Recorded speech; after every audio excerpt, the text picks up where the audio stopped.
안녕하세요. 워런 버핏처럼 매일 신문을 박준모와 함께 읽으면서 투자의 고수가 됩시다. 오늘 9월 26일 월요일 순서입니다. 지난 금요일 미국 시장도 또 빠지고 우리 시장도 2% 넘게 빠지고 있는 그런 모습을 보이고 있습니다. 지난번에 어떤 분이 이제 그런 댓글 질의를 하셨어요. 작년 5월 달에 신용 투자를 시작하게 됐다. 그래서 굉장히 좀 힘들다. 요런 문자를 넣으셔가지고 보면서 제가 거기에서는 좀 답변을 못 드렸습니다. 작년 5월 달이면 6월 25일 날 우리는 코스피가 고점을 쳤었고요. 저희 회사 고객들 계좌는 지난 5월 달에 5월 18일까지 저희가 일단은 주식을 다 비우고 그리고 한 연말에 다시 이제 매수를 할 계획입니다 하면서 이제 주식을 다 팔 때였기 때문에 저희가 이제 주식을 비우는 와중에 신용 투자로 주식을 시작하셨다고 해가지고 뭐 답변을 드려야 될지 모르겠더라고요. 그리고 신용은 말 그대로 그 교과서에 신용을 쓴다고 해서 뭐 나쁜 건 아닙니다. 나쁜 건 아닌데 내가 신용을 쓴다는 말은 내 돈 플러스 남의 돈을 이제 빌려서 투자하는 개념이잖아요. 그러려면 우리가 뭐 태권도로 따지면 태권도 한 4단? 4단 정도 돼서 이제 정말 시합에 나가는 거예요. 시합에 나갈 수준이 되는 분들은 신용 쓰셔도 됩니다. 그 정도 수준이 됐다고 생각하면.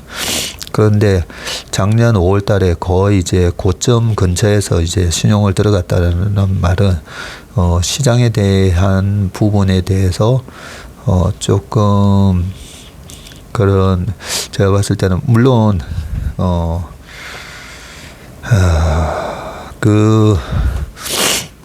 어떤 데이터랑 어떤 그런 걸 보셨는지 모르겠지만 그런 측면에서 왜 제가 마음이 아프냐면 이 신용을 쓰신 분들이 이런 장에서 이제 다 털리는 거거든요. 오늘 아침에 우리 채플미에서 최상무가 체크해준 그 미국도 마찬가지입니다. 미국도 이제 신용 투자가 작년 10월 달에 우리나라 돈으로 1,300조까지 갔더라고요. 미국도 보면 돈 빌려서 투자하는 사람들이 꽤 많습니다. 1,300조까지 갔다가 최근에 250조가 털렸더라고요. 우리도 마찬가지죠. 25조 갔다가 지난 7월 저점 찍을 때 17조 초급반까지 갔다가 그러면 거의 8조가 틀린 거거든요. 그리고 최근에 이제 19조 갔다가 다시 장이 빠지니까 이 19조가 깨지고 있는데 결국은 어설프게 그 돈을 빌려서 우리가 사업을 한다 생각해 보세요. 내가 뭐 치킨집을 하든 무슨 사업을 할 때 그 사업에 대해서 잘 모르는데 돈을 왕창 빌려가지고 투자를 했다고 생각하면 그 결과가 어떻겠습니까? 그죠?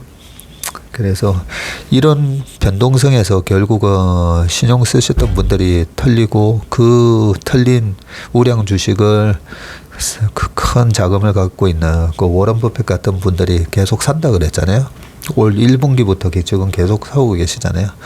그렇게 현금을 한 100조 들고 있는 그런 스마트머니들이 밑에서 털리는 신용을 이렇게 또 받아가고 하면서 부의 이전이 있는 거기 때문에 그런 부분에 좀 안타까운데요.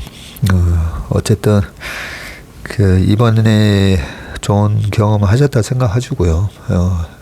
우리가 레버리지를 쓸 때랑 딜레버리징 해야 될 때 그런 부분에 대해서 한 번 더 고민해보고 저 역시도 뭐 이렇게까지 뭐 빠질지를 어떻게 알겠습니까? 그렇기 때문에 자금 관리가 가장 중요하고 제 주변에 주식 고수들 전부 주식 잔뜩 들고 있는데요. 제가 저번에 한 말씀드렸죠. 주식으로 돈 번 사람과 못 번 사람의 차이가 그 사람들은 어디서 돈이 나는지 이렇게 주가가 빠지면 계속 본인이 확신을 가지고 있는 주식을 더 사더라고요. 더 사는 반면에 주식으로 돈 못 본 분들은 결국은 이 밑에서 결국은 털리게 됩니다. 이런저런 이유로 신용을 쓰든 안 쓰든 신용을 안 쓰시는 분들조차도 여기서 계좌에 평가손이 나는 걸 보면서 무서워서 이제 밑에서 결국은 주식을 줄이게 됩니다.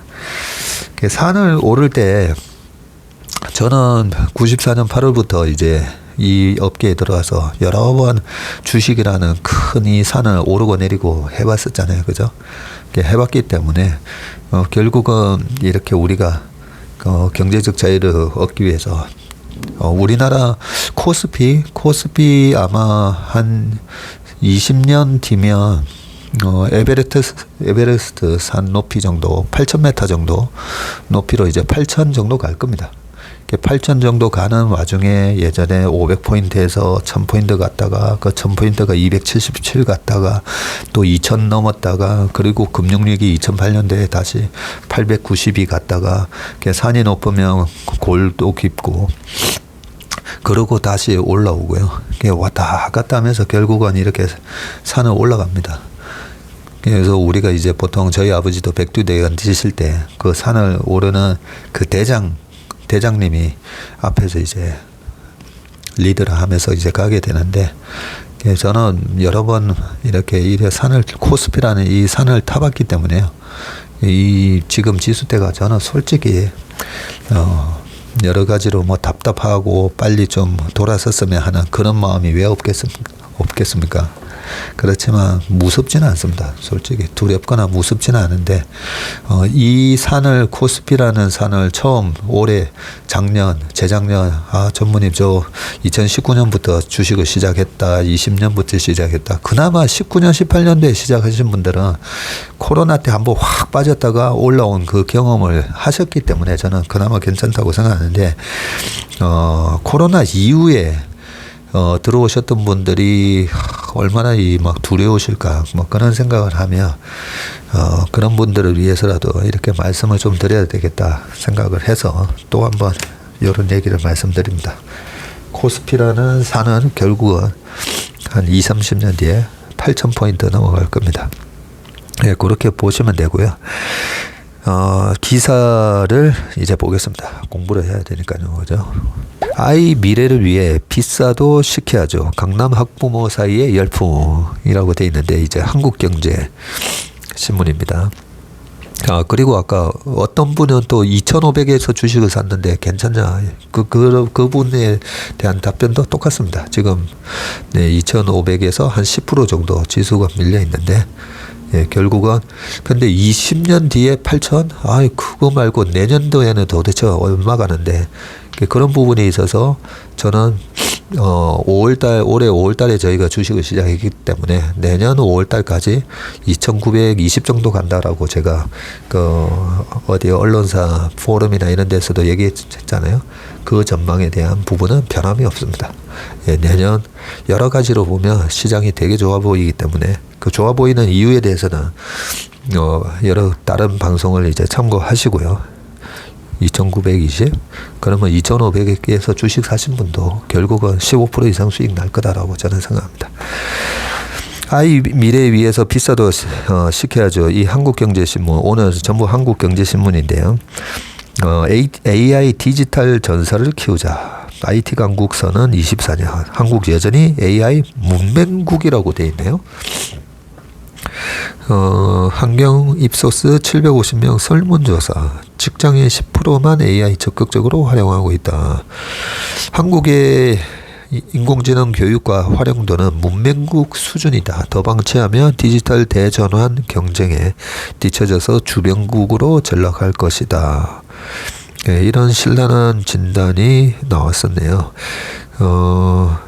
김진형 카이스트 명예교수 인천 재능대 총장님이 일부 대기업의 모범 사례를 국가 경쟁력으로 착각을 하면 안 된다. 그렇네요. 제가 이런 착각을 하고 있었네요. 중견 기업으로만 내려가도 전문적인 역량을 보유한 인재는 씨가 말랐다고 말을 했습니다.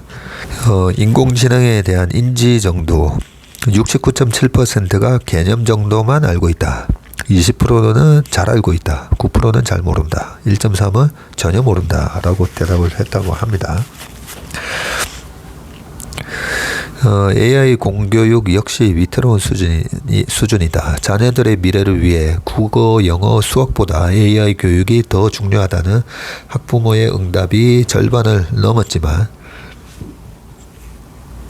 소프트웨어 교육 시간이 충분하다는 비율은 27%에 불과하다라고 하고요. 1998년도에 정보통신 강국을 내세운 지 24년이 지났지만 코앞에 다가온 AI 시대에 대비하는 수준은 낙제점이라고 입을 모은다. 그때는 이제 김대중 정부에서 그 이후에 이제 많이 통신 인프라가 많이 깔리고 했었죠. 윤석열 대통령이 디지털 인재 100만 명 양성을 공약으로 내걸고 대대적인 투자에 나서기로 한 것도 그동안 디지털 강국이라는 자기 도취에 빠져 미래 대비에 실패했다는 진단에 따른 것이다. 서정년 LG AI 연구원 인재 육성 위원장님이 지금 제일 필요한 것은 디지털 대전환 시대를 준비할 수 있는 교육이라면서 AI 교과를 독립 과목으로 지정하고 초등학교 때부터 매주 최소 1시간 이상 가르쳐야 한다고 강조를 했습니다. 학부모 절반은 국영수보다 AI 코딩 중요한데 학교는 여전히 40년 전 수준이다. 지난 23일 찾은 서울 강남구의 한 코딩 학원엔 초등학교 저학년으로 보이는 학생 3명이 모니터 화면을 보면서 레고 블록을 조립하고 있었다. 코딩의 원리를 장난감을 통해 배우고 있는 것이다. 학원비가 시간에 따라 월 20만에서 40만 원, 별도로 코딩 교재 교구비가 30만 원 정도 들어가는데도 수강 문의가 끊이지 않았다. 초등학생 자녀를 둔 학부모는 아이들이 소프트웨어를 통해 문제를 해결하는 걸 경험하게 하기 위해서 학원에 보낸다면서 아이의 장래 직업에도 긍정적인 영향을 줄 수 있을 것이라고 말을 했습니다. 25일 교육업계에 따르면 최근에 유치원생, 초등학교 저학년 학부모 사이에서 코딩 학원 열풍이 불고 있는데 전통적인 핵심 교과목인 국영수보다 더 중요하다는 인식이 확산한 역량이다라고 합니다. 자녀들을 위해서 유료 또는 무료로 AI 코딩 교육을 받을 의향이 있다는 학부모도 92.6%에 달했고요. 대학생도 150명을 대상으로 설문조사한 결과 학교에서 AI 교양 수업이 있다는 응답자 중 73.8%가 수강 경험이 있다고 답을 했습니다. 대학가에서도 코딩 사교육이 확산되고 있는 모습이고요. AI 코딩 관련 학원에 다니거나 인터넷 강의를 들은 응답자가 40.7%에 달한다고 합니다. 반면에 이제 학교에서 진행 중인 코딩 AI 교육의 질과 관련해서는 부족하다는 의견이 많았고요. 정부는 2025년부터 초등학교와 중학교의 소프트웨어 교육 시간을 각각 34시간, 68시간으로 현행 대비 2배로 늘리기로 했지만 학부모의 31%는 아직 충분하지 않다고 지적을 했습니다. 이 중 46%는 교육 시간을 30시간 이상 늘려야 한다고 그렇게 답을 했군요. 일단 우리나라 부모님들 대단하십니다. 이 AI 코딩 이런 게 이제 중요하다 보니까 이런 쪽에 대해서 교육을 더 시켜야 된다. 이런 얘기들을 많이 하고 계시네요. 두 번째 기사, 중국에 의존하더니 결국 일본 토요타 초유의 사태라고 합니다.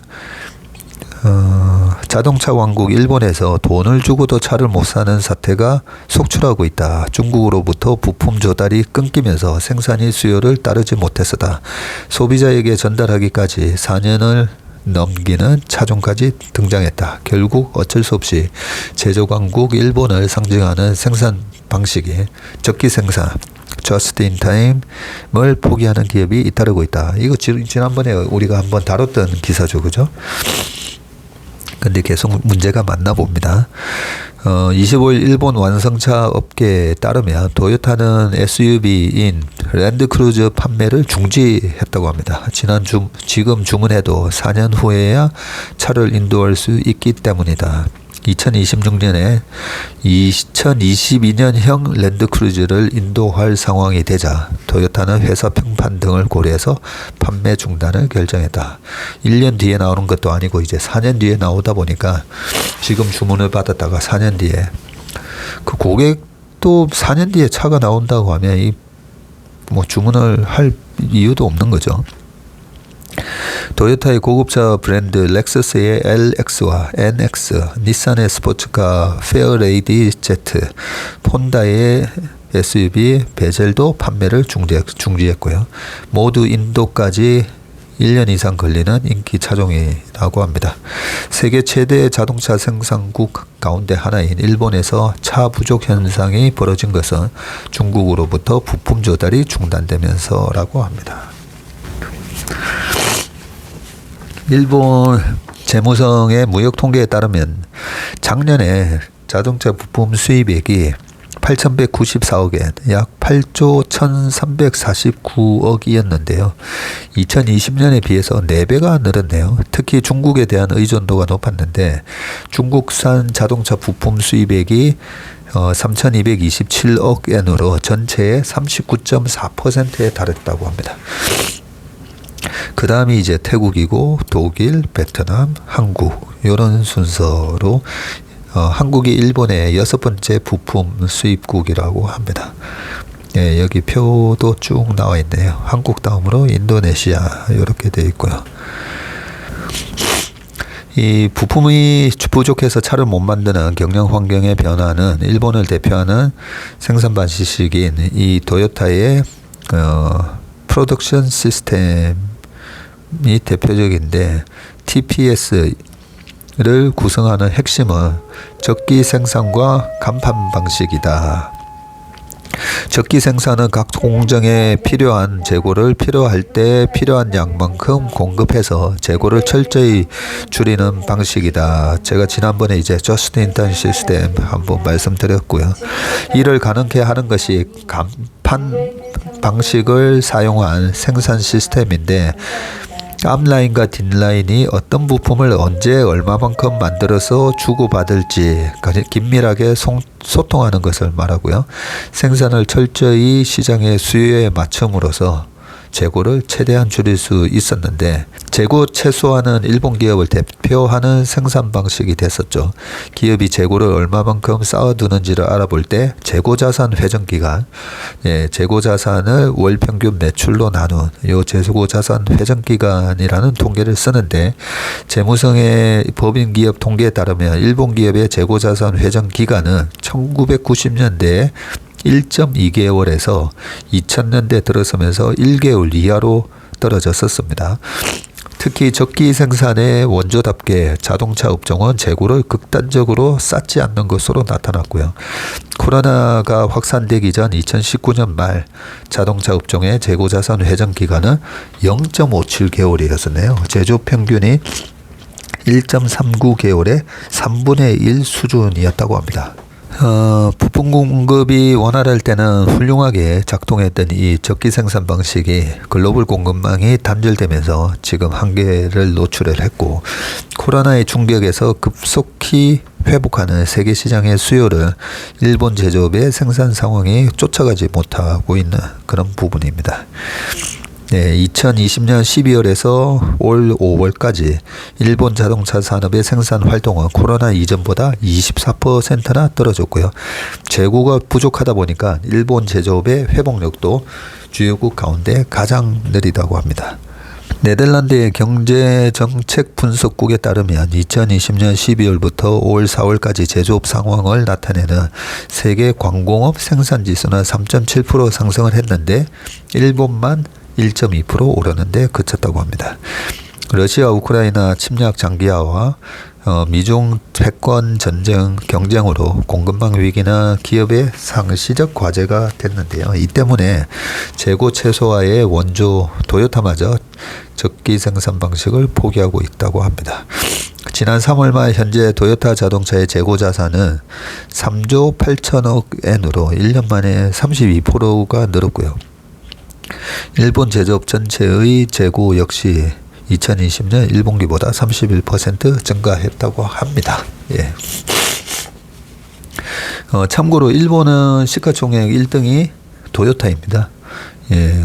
소니 같은 경우는 많이 떨어졌다가 최근에 이제 소니도 많이 올라오긴 하긴 했는데, 역시 전 세계에서 가장 강력한 경쟁력을 갖고 있는 도요타가 시총 한 200조가 넘는 1등이었었는데, 최근에 보면 이렇게 일본의 자동차 회사들이 흔들리고 있는 이런 모습을 보이고 있습니다.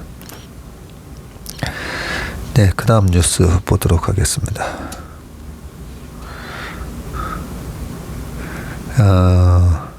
수출 기업 손익분기점 1236원 이미 손실 구간, 요렇게 기사가 나 있는데요. 최근에 이제 환율이 이제 1420원까지 지금 올라가고 있잖아요. 그래서 이게 무슨 말인가 한번 기사를 따왔습니다. 정경련에서 500대 수출 기업에 대해서 설문조사를 한 것 같습니다. 예, 생산비 늘어서 가격 경쟁력 그대로 매출 0.3% 늘고 영업이익은 오히려 0.6% 감소했다. 뭐 이런 얘기네요. 국내 수출 기업들이 연말까지 원달러 환율이 1,400선을 유지하면서 올해 연평균 환율이 한 1,303원 정도 될 것이다. 이렇게 예상을 했다고 합니다. 고환율이 원자재 수입 단가 등 생산 비용을 끌어올려서 원화가치 하락에 따른 가격 경쟁력 제고 효과를 오히려 상쇄할 것이라는 관측이 나오고 있고요. 우리나라 500대 수출 제조 기업 재무 담당자를 대상으로 이런 설문조사를 했었는데요.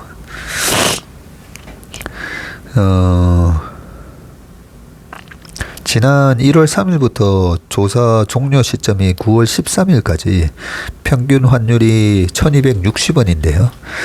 이달 14일부터 12월 30일 올 연말까지 평균 환율이 1400원이어야 연평균 환율이 1303원이 될 수 있는데, 지금 한 그 정도 예상을 한다라고 돼 있는데, 연평균 원달러 환율이 1300원을 넘긴 건 외환위기 때인 1998년 이후 24년 만에 처음이라고 합니다.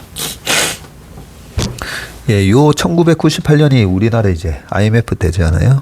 이때가 연평균 환율이 1395원이었었네요. 예.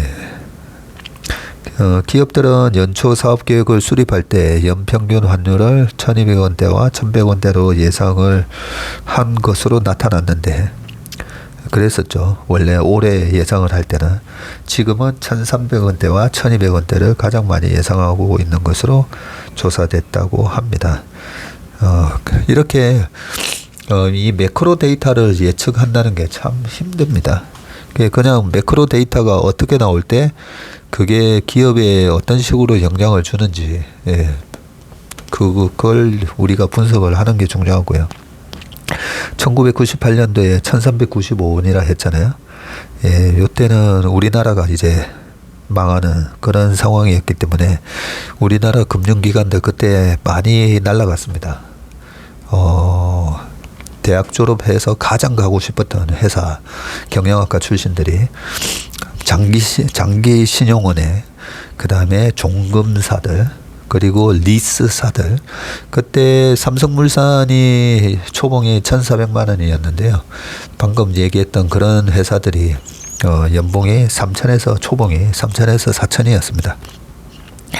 예, 그런 회사들 다 망했었죠. 그렇지만 환율이 이렇게 치고 올라가고 하다 보니까 수출 기업들은 떼돈을 벌면서 1999년도에 우리나라 증권주부터 수출 기업들 주가가 엄청나게 오릅니다. 네, 그래서 환율만 보면 24년 만에 처음이고 98년 상황 이렇게 두려워지는데, 이런 환율이 다시 재현이 되고 있으니까 우리나라의 위기 상황이 아닌데 지금 이런 환율이 다시 나타나고 있는 거잖아요. 네, 그러면 우리는 IMF 때가 다시 되면 나는 주식 살 건데, 2008년과 같은 상황이 되면 주식 살 건데 할 게 아니라 지금이 그런 비슷한 상황이 매크로 상황이 연출되고 있다라는 걸 알 수가 있습니다. 그 다음 기사를 또 보겠습니다. 이 환절기가 되다 보니까 계속 이 콧물이 줄줄 나와가지고 죄송합니다. 그리고 또 이제 환율 관련된 기사인데요. 환율 1,400원이 넘어가자 기업들 210조 외화 비제 비명이다. 요런 얘기도 나옵니다. 제가 원래 이제 그 주가가 굉장히 이제 공포스러운 국면, 예, 그럴 때는 이제 미디어를 보지 마라. 제가 그런 얘기를 하는데요. 코로나 때도 마찬가지고. 그러면 코로나 때도 2차 팬데믹에 관한 그런 위험성, 이런 여러 가지 얘기들이 나오고, 락다운이 되고, 환율이 치솟고, 이런 거에 굉장히 공포스럽거든요. 예, 그리고 이제 미디어에 나오는 그런 기사들 보면 진짜 무섭습니다. 무서운데, 그런 상황이 과거랑 어떻게 비슷한지, 그걸 이제 말씀을 드리면서, 이 헤드라인에 나오는 이런 것보다 실제로 그런 비슷한 상황에서 주가나 자산 가격은 어떻게 움직였는지, 그런 거를 이제 제가 전달해 드리는 게 제 소명이라 생각합니다. 그 원달러 환율이 1,400원을 돌파하자 기업들의 비상이 지금 생겼는데요. 국내 기업 외화 빚이 200조 원을 웃도는 상황에서 기업들이 불어난 이자 비용과 만기 연장 위험에 직면했다는 지적이 나옵니다. 지금 이 표가 나오는데요. 그래서 제가 200조 원이 돌파했나? 아니, 그런데 아마 환율을 감안을 하면 실제 달러 빚은 그렇게 많이 증가 안 했을 것 같은데 라는 생각을 하고 봤더니 역시나 21년도에 1452억 달러였고요. 지금 1491억 달러, 겨우 이제 한 40억 달러 늘어났고요. 20년대는 1234억 달러였고 19년도에 1125억 달러였습니다.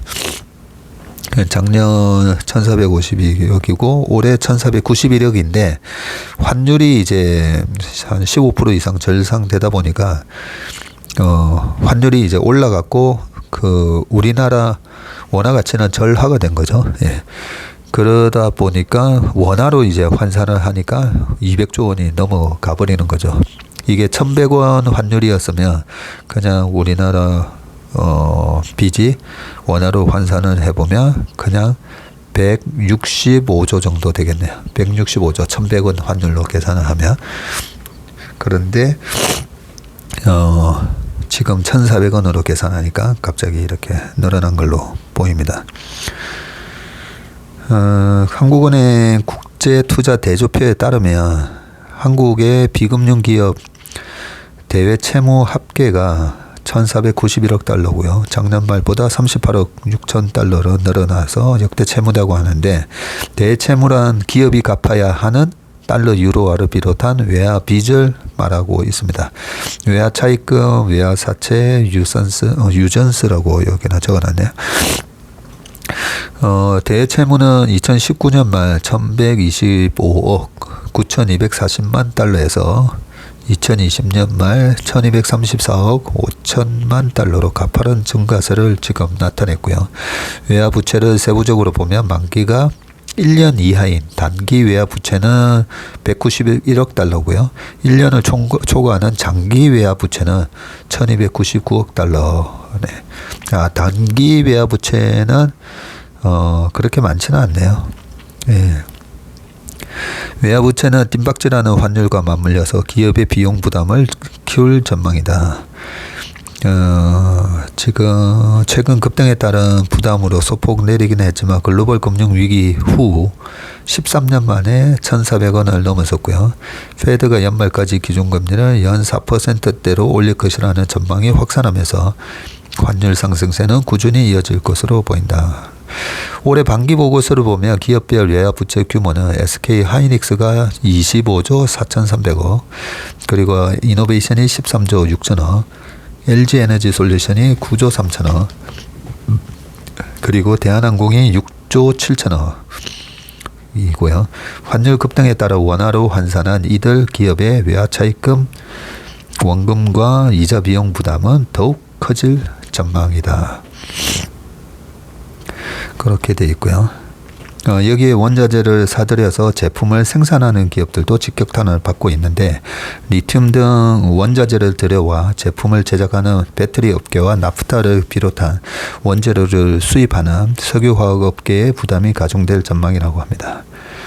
예, 요 기사를 제가 따오면서 이 말씀을 드려야 되겠다라고 한 게, 예전에 이제 그 2008년 금융위기가 되니까 그 금융위기 전에 2007년도에 우리나라 원달러 환율이 이제 900원이 살짝 깨지기도 했었거든요. 그리고 2007년도에 원엔 환율도 770원 정도까지 갔었습니다. 네, 그러다 보니까 그 의사분들 있잖아요. 의사분들이 은행에서 엔화 대출을 많이 받으셨었더라고요. 나중에 알았는데 2008년도에 이제 방금 이런 비슷한 기사가 나오면서 2006년 7년도에 이제 엔저 상황에서 엔화 대출을 받으셨던 분, 그 엔이 워낙 이제 금리가 낮다 보니까 저리로 이제 엔화 대출을 받으셨던 분들이 2008년 되니까 2008년, 2009년, 10년 그때 당시에 원엔 환율이 1,500원까지 갔거든요. 1,500원 갔다 보니까 7억 7천만 원어치의 엔화 대출을 받으신 분은 갑자기 15억을 갚아야 되는 그런 상황이 된 겁니다. 반면에 그때 야구 선수 이성엽 선수였던가 는 아마 갈 때 엔화로 그 연봉을 계약을 했다면요, 만약에 이제 40억 정도 받는 걸로 그 연봉 계약을 했다면 갑자기 원화로 환산하면 70억 정도 받는 걸로 바뀐 거죠. 그렇게 이제 환율에 따라서 이 황당한 경우가 생기기도 하고 갑자기 뭐 대박 나는 경우가 생기기도 한데, 자, 지금 엔화 부채가 엔화가 아니라 달러 부채가 있는 기업분들 있잖아요. 그러면 이런 예상을 할 수가 있습니다. 야, 지금이라도 달러가 계속 이렇게 강세로 가면 우리가 달러 부채를 줄여야 되는 거 아닌가, 이런 이제 막 고민을 하실 것 같아서 제가 말씀을 드리는데, 지금은 보세요. 1130원 정도가 우리나라 평균 환율이라고 보면 10년, 20년 평균 환율이 1130원이라면, 그러면 환율이 1420원이라는 말은 달러 가치가 지나치게 고평가되어 있는 부분이잖아요. 그래서 달러가 고평가되어 있을 때 빌려야 되는 겁니다.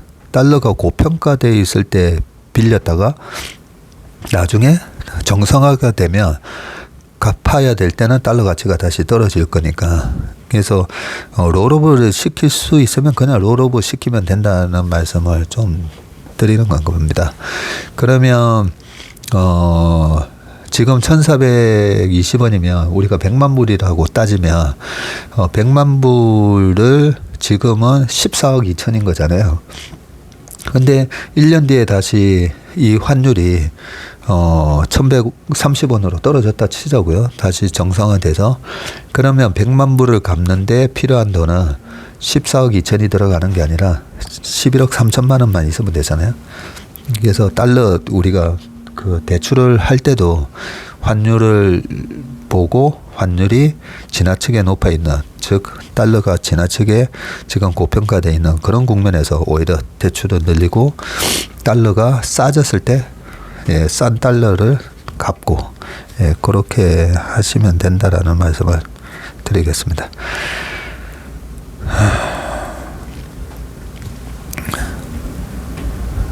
그 다음에 제가 보통 10시, 11시 요때 되면 출퇴근하면서 AFKN 뉴스를 제가 꼭 듣거든요. 밤에도 이제 퇴근하면서 AFKN 뉴스를 왜 듣느냐면 그 2분짜리 뉴스에 가장 중요한 이제 AP 뉴스나 이런 걸 갖다가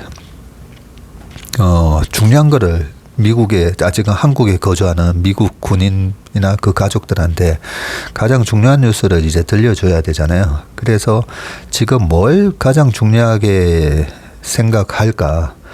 그래서 그 2분짜리 뉴스를 항상 이래 좀 들으려고 하는데 요즘 잘 안 들립니다. 이게 뭐 저도 유학 갔다 온 지 20년 넘다 보니까 잘 안 들리는데 아니, 멜로니 자꾸 그래서 멜로니? 예전에 트럼프 부인은 멜라니 여사였는데 멜로니가 뭐지? 했더니 이제 이탈리아 지금 선거, 이탈리아 총리의 멜로니 유럽에서 가장 위험한 여성이다라고 합니다. 한국경제 지금 타이틀에 보면. 그래서 우리가 왜 이 분에 대해서 그렇게 AP 뉴스에서도 자주 다루는지 제가 궁금했었거든요. 극우 정당이 이탈리아 형제들을 이끄는 정당 이름이 이탈리아 형제들이네요. 조르자 멜로니 45살이고요. 이탈리아 역사상 최초의 여성 총리가 될 것이 지금 유력해졌고요. 이탈리아 조기 총선에서 극우 세력이 주축인 우파 연합의 승리가 예상되면서 일각에서는 무솔리니 이후 파시즘의 재림이라는 지적도 지금 나오고 있다고 합니다. 이탈리아 언론에 따르면 이탈리아 형제들과 동맹 레가 실비오 베를루스코니 전 총리가 세운 중도 우파인 전진 이탈리아가 뭉친 우파 연합이 이날 치러진 조기 총선에서 승리할 가능성이 확실시되고요. 공산주의자인 아버지가 이민 간 뒤 한부모 가정에서 자란 멜로니는 15세에 이탈리아 사회운동 청년 조직에 가입하면서 정계에 발을 들였고요. 이탈리아 사회운동은 파시스트 베니토 무솔리니의 추종자들이 설립한 극우 정당이라고 합니다. 뭐가 좀 말이 이상하네요. 공산주의자인 아버지가 이민을 간 뒤에 한부모 가정에서 자란 아버지는 이민을 가버렸나 보네요. 멜로니는 이탈리아 형제들 정당이 파시즘과 무관하다고 주장을 하고는 있지만 이탈리아에서는 멜로니가 19세에 나이 19살 때 무솔리니는 좋은 정치인이라고 발언을 했던 영상이 지금 퍼지고 있다고 합니다. 이 때문에 멜로니는 네오파시스트 정치인으로 분류되면서 총리에 오를 경우 이 서유럽에서 수십 년 만에 탄생하는 극우 성향 지도자가 될 것이라고 보고요. 독일 시사 주간지 슈테르는 최근 멜로니를 유럽에서 가장 위험한 여성이라고 보고하기도 했다고 합니다. 우파연합이 이탈리아에서 집권을 하면 유럽연합과 불편한 관계가 될 가능성이 크다는 전망이 나오고 우파연합이 추진하는 반이민 및 성소수자 정책 등 포퓰리즘 정책이 EU와 갈등을 빚을 소지가 있었어라고 합니다. 네, 오늘 뉴스는 여기까지 하겠습니다. 네, 이번 한 주도 건강하고 행복한 한 주 되시길 바라겠습니다. 감사합니다.